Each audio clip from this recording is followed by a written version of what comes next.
ஒரு நாள் உலகம் முழுவதும் குழப்பம். மக்கள் பயம், கோபம், ஆசை எல்லோர் மனதிலும் நிறைந்தது.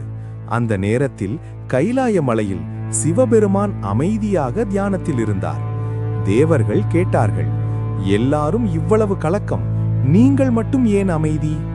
சிவன் மெதுவாக கண்களை திறந்து சொன்னார், புயல் கடலை கலக்கலாம், ஆனா கடலின் ஆழம் எப்போதும் அமைதிதான். மனிதன் துன்பப்படுவது உலகம் மாறுவதால அல்ல, அவன் மனம் அலைபாய்வதால.